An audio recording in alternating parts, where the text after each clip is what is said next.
All right, welcome everybody. It's MLB Now, home edition. Brian Kenny here, and pleased to be joined by the new Yankees minor league hitting coach, Rachel Balkovec. Rachel, welcome to the show. Thank you. Thanks for having me on. And congratulations on the assignment. It's quite a breakthrough, for women to get into major league coaching now, and you're in uniform. Let's start off with what is happening now. Obviously, strange times. What are you able to do, or what are you able to do with the Yankees now? I think it's just focused on really keeping communication with the players and making sure they're supported. Not so much from we have to get better and push, and kind of, how we normally might be, but also just supporting them emotionally and like, how are they doing with their families? And some of them aren't able to see their families. They're in the US, some of their families are abroad. And so just supporting them in any way that we can, whether that be through exchanging video and, still working on their swing or whatever it might be. But also just supporting them and making sure they're okay as people. So kind of being there for them. Yeah, the Yankees have a reputation for having this large baseball ops department now. What have you learned in the time that you've been able to work for the Yankees? Man, what a phenomenal time to be a part of that organization. I mean, like they're so progressive, and I might be the most obvious example of that just from the visible look at it.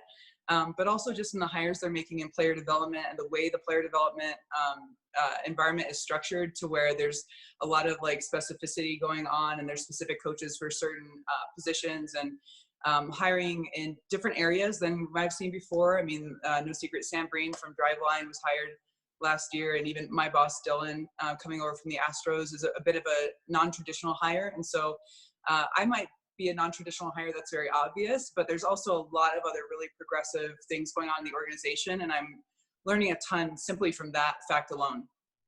Rachel, for a baseball fan that is wondering, wait a second, they've been hitting for a century now.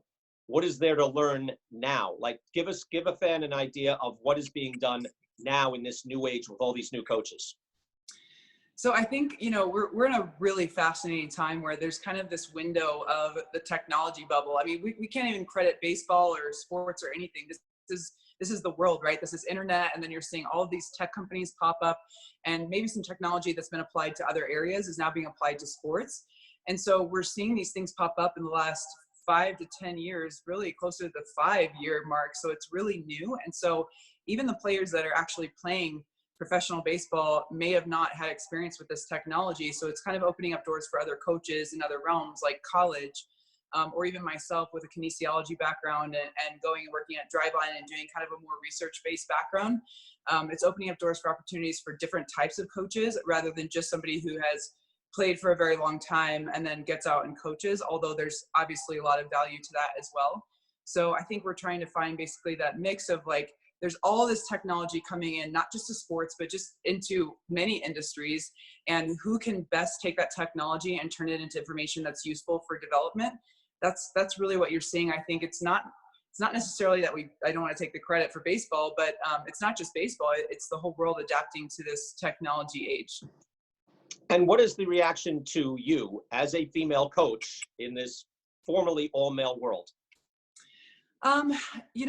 So this was my 7th spring training, and it's been the same. This is now the 3rd major league organization that has employed me. I just want to give credit to the St. Louis Cardinals and the Astros hiring me as a strength and conditioning coach prior to this. But I just think that it's the same in every organization where there's some curiosity surrounding, how does this work? Is she going to be able to hack it or handle kind of the dugout chatter or whatever it might be?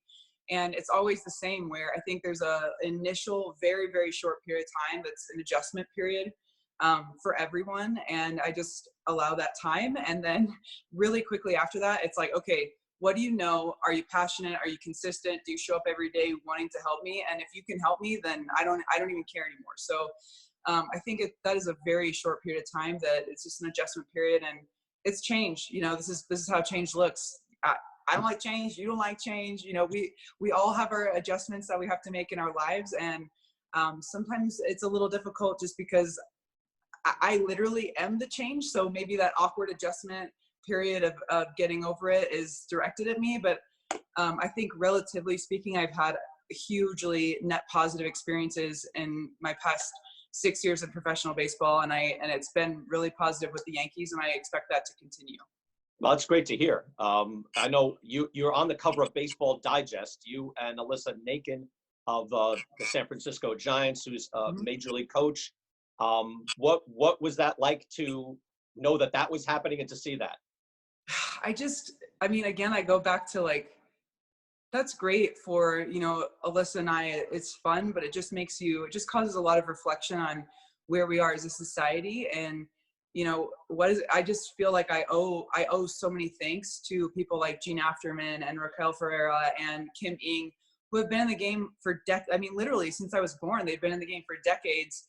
And I think that's another example of we're seeing society change and become more accepting. And people like Alyssa and myself and Rachel Folden and Veronica Alvarez and Tina from the Cardinals, we are benefiting from decades of work and work behind the scenes with no thanks.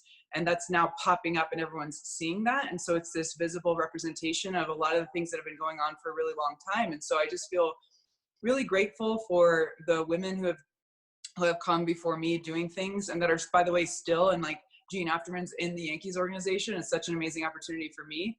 But also just for the organizations and sports, and specifically baseball, and more specifically the Yankees, for, this isn't necessarily my doing. This is, Dylan Lawson and Kevin Reese and Cashman being willing to hire me in a role like this. So I just feel an overwhelming sense of gratitude, and there's more to come. So it's incredible.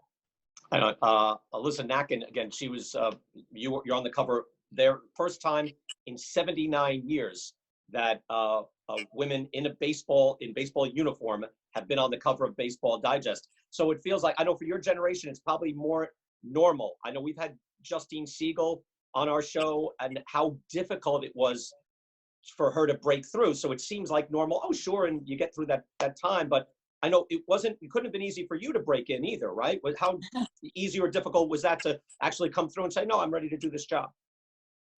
Yeah, again, it's amazing to reflect personally on how massive of steps we've taken. And she was throwing batting practice and she was in instructional league for the A's, I believe 2016. I could be wrong on that date, but that was a couple of years ago. And so we are seeing massive steps in a really short amount of time. When I was hired full-time by the St. Louis Cardinals in 2014 as a strength and conditioning coordinator, that was just 6 years ago. And I had faced really blatant discrimination from several clubs, and it's nothing against them. And by the way, like, I have nothing but respect for those organizations. It's just changed, right? And so we're seeing kind of, I think, this bubble burst, and we're seeing it at other sports, hiring women coaches, and it wasn't easy. But again, relatively speaking, when you talk about even like the Negro Leagues and how long that existed before Jackie Robinson finally broke the color barrier and Branch Rickey was able to help him into that role. I mean, that took a really long time. So relatively speaking, my journey was short as a result of other people doing the work before me. However, it was difficult. It was really difficult to get in, and I did face some blatant gender discrimination.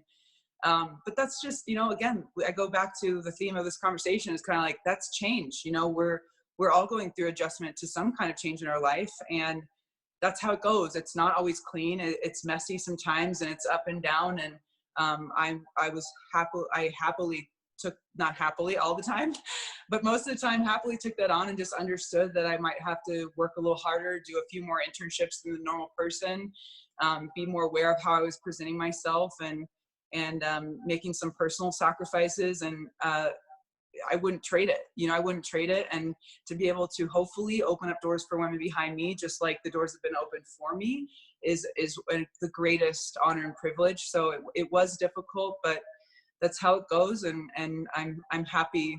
I'm happy for my journey.